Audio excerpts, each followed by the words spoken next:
जैसा कि आप लोग देख रहे हैं, हमारी पार्टी हिंदुस्तानी अवाम मोर्चा सेकुलर का आज राज्य परिषद की बैठक हुई। राज्य परिषद की बैठक में हमारे जो सभी ज़िलों के जिलाध्यक्ष होते हैं, प्रखंड अध्यक्ष होते हैं और भी जो महत्वपूर्ण उनके कार्यकारिणी के सदस्य होते हैं, इसके मेंबर होते हैं। राज्य परिषद एक तरह से असेंबली है जहाँ के कुछ मुद्दों पर बात की जाती है, कुछ प्रस्ताव आते हैं। तो आज पहली बैठक है और हम समझते हैं कि प्रदेश अध्यक्ष के लिए भी चर्चा हुई है। आने वाला आज से कल तक आपको नए प्रदेश अध्यक्ष की भी घोषणा होगी, पुरानी कमेटी भी बनेगी।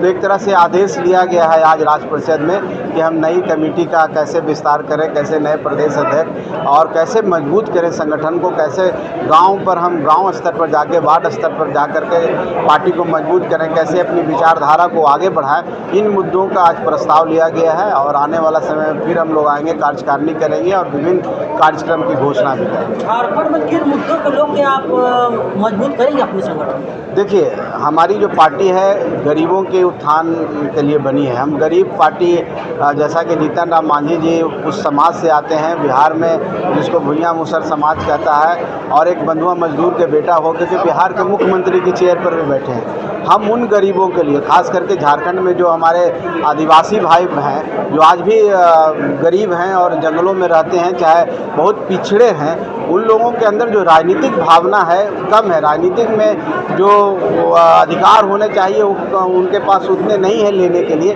हम उनको प्रेरित करेंगे, उनको आगे आने की कोशिश करेंगे। हम अभी शुरुआत कर रहे हैं और शुरुआत में तो सबसे बड़ा होता है जागरूकता फैलाना।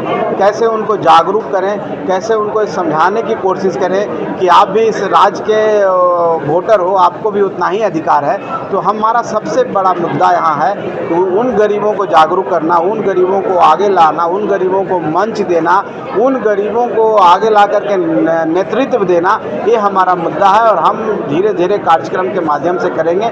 उसके बाद फिर जनहित की समस्याएं आती है, जो लोकहित की समस्याएं आती है, जो सरकार से जुड़ी समस्याएं हैं, पक्ष है विपक्ष है, वो तो बाद में आता है। हम एकदम शुरुआत से आना चाहते हैं। हमें 2-4 साल 5 साल लगेगा, लेकिन हमने आज शुरुआत की है, पार्टी का विस्तार किया है। तो हम चाहते हैं कि जन जन तक जाएं और उन गरीबों की आवाज़ बने।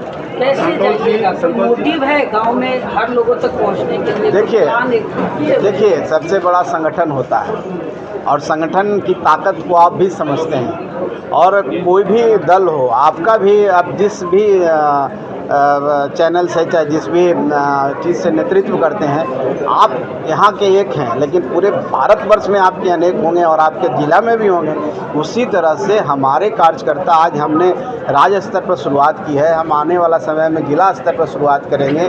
ऐसी कर करके हम गांव में जाएंगे, बूथ स्तर पर जाएंगे। तो ये तो क्रोनोलॉजी है और ये निश्चित तौर पर ये नेटवर्किंग क्रोनोलॉजी, और धीरे धीरे हम स्टार्ट करेंगे तो उन अंतिम व्यक्ति तक पहुँच जाएंगे जहाँ सबसे ज़्यादा ज़रूरत है, जिसको इंड यूज़र कहते हैं। तो समय लगेगा, लेकिन जो प्रक्रिया आप अपनाते हैं वही प्रक्रिया हम भी अपना के वहाँ तक पहुँचेंगे। क्योंकि आपको भी जो किसी गांव में, झारखंड के किसी गांव में जो जंगल में है, वहाँ कोई घटना होती है लेकिन आपके पास खबर होती है, क्योंकि आपका नेटवर्क मजबूत है। तो निश्चित तौर पर हम पार्टी भी उतना ही मजबूत होगा कि आपके नेटवर्क से पहले हमारा नेटवर्क बोले कि वहाँ कुछ काम। संतोष जी, बिहार में आप एनडीए फोल्डर में हैं, केंद्र में भी हैं।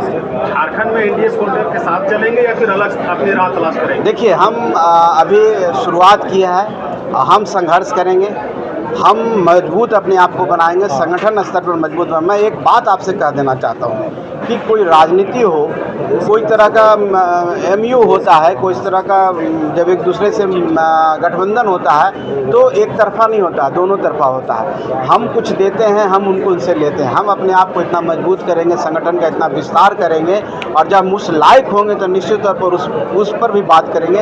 एनडीए फोल्ड में बिहार में है, हम उस लायक हो जाएंगे, अपने आप को उतना मजबूत कर देंगे, हमारे पास हमारे साथी उस लायक परिपक्व हो जाएंगे, लड़ने के लिए तैयार हो जाएंगे। मेरी लोगों को लगेगा तो निश्चित तौर पर उस समय आएगा तो हम लोग बात करेंगे, एनडीए फोल्डर से भी बात करेंगे और हम अपनी मजबूती को, गरीबों के कल्याण के लिए निश्चित तौर पर बात करेंगे। चलिए, धन्यवाद।